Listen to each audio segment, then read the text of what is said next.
everyone. I'm here with the Bible reading. I hope you're having a good day. Behave, Sherman. Our prayer requests. Let's go through our prayer requests. They remain the same. Luke Boggs and his mom Bridget. Sherm. Rhonda Karshner. Cindy and Jim. Jimmy Myers. Layla and her son Emil. Ray and Donna Dunlap. Bonnie Jean's sister-in-law Lori, Dora Carper, Bonnie Jean's cat Misty that she returns home, Bonnie Jean's dad, Joyce Light, Judy Thompson, Elizabeth Jeffries and her grandson Dominic, Nellie Stanley, and Garnet and Norma Boyer. Okay guys, so today we're going to be reading John chapter 13 verse 31 through chapter 14 verse 14. Psalm 119, we'll be there for a while, with verses 17 through 32 today, and Proverbs chapter 15 verses 31 and 32. So today we're going to read about Jesus predicting Peter's denial and Jesus comforting his disciples.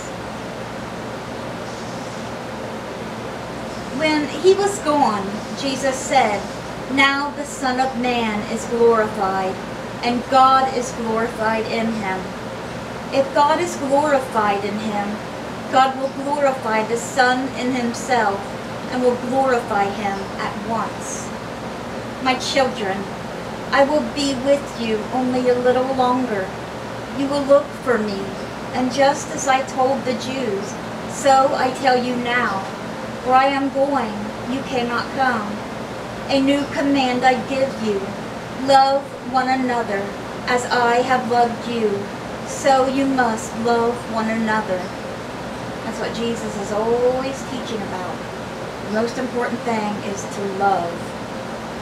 "By this, everyone will know that you are my disciples, if you love one another." Simon Peter asked him, "Lord, where are you going?" Jesus replied, "Where I am going, you cannot follow now, but you will follow later." Peter asked, "Lord, why can't I follow you now? I will lay down my life for you." All right, and what's Jesus say? When Peter says to Jesus, "Why can't I follow you now? I will lay down my life for you." And he meant it. But then, later what happens? He gets scared. Then Jesus answered, "Will you really lay down your life for me? Very truly I tell you, before the rooster crows, you will disown me 3 times. And Peter did. And that's because I believe he was scared. Because if they knew that he was following Jesus, one of his followers, that he would have been put to death as well. And when it's so sad, can you imagine loving somebody so much and doing that? And then once he denied Jesus 3 times, then Jesus turns and looks at him. And Peter looks at Jesus, and he ran out and wept, because he knew. He knew. But Jesus never stopped loving him. He knew what Peter was going to do before Peter ever did it. He just predicted it right here. But he knows that Peter loves him, and he loves Peter, and didn't love him any less when he did that. Not at all. "Do not let your hearts be troubled. Believe in God. Believe also in me. My Father's house has many rooms. If that were not so, would I have told you that I am going there to prepare a place for you? And if I go and prepare a place for you, I will come back and take you to be with me, that you also may be where I am. You know the way to the place where I am going." Being saved, baptized through Jesus, you'll know that you're going to heaven. And that's a good thing to know, and not be like, all your life wondering, I don't know if I'll get to heaven or not, or if God's real. And a lot of people do, and a lot of people wait too late and it's over. You never know how much time you got left. It ain't just old people that are dying. Young people die too, and a lot of them have this year that we know, including a 2-month-old baby. It's really sad. Thomas said to him, Lord, we don't know where you are going, so how can we know the way? Jesus answered, I am the way and the truth and the life. No one comes to the Father except through me. If you really know me, you will know my Father as well. From now on, you do know him and have seen him, because God and Jesus are like one. Jesus has the Father in him, and the Father has Jesus in him, as the Son. Jesus answered that he is the way, the truth, and the life. Philip said, Lord, show us the Father, and that will be enough for us.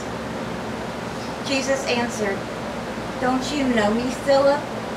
Even after I have been among you such a long time, anyone who has seen me has seen the Father. How can you say, show us the Father? Don't you believe that I am in the Father and that the Father is in me? The words I say to you, I do not speak on my own authority. Rather, it is the Father living in me who is doing his work.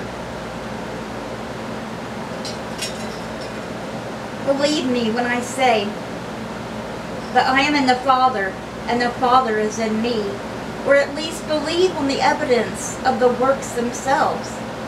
Very truly I tell you, whoever believes in me would do the works I have been doing, and they will do even greater things than these, because I am going to the Father, and I will do whatever you ask in my name, so that the Father may be glorified in the Son. You may ask me for anything in my name, and I will do it. Yep, and that's where we're stopping with John today. Alright, Psalm 119, verses 17 through 32. Gimel, be good to your servant while I live, that I may obey your word. Open my eyes, that I may see wonderful things in your law. I am a stranger on earth. Do not hide your commands from me. My soul is consumed with longing for your laws at all times. You rebuke the arrogant who are accursed, those who stray from your commands. Remove from me their scorn and contempt, for I keep your statutes. Though rulers sit together and slander me, your servant will meditate on your decrees. Your statutes are my delight. They are my counselors. Daleth says, I am laid low in the dust. Preserve my life according to your word. I gave an account of my ways, and you answered me. Teach me your decrees. Cause me to understand the way of your precepts, that I may meditate on your wonderful deeds. My soul is weary with sorrow. Strengthen me according to your word. Keep me from deceitful ways. Be gracious to me and teach me your law. I have chosen the way of faithfulness. I have set my heart on your laws. I hold fast to your statutes, Lord. Do not let me be put to shame. I run in the path of your commands, for you have broadened my understanding. And that is where we're stopping with Psalm 119 today.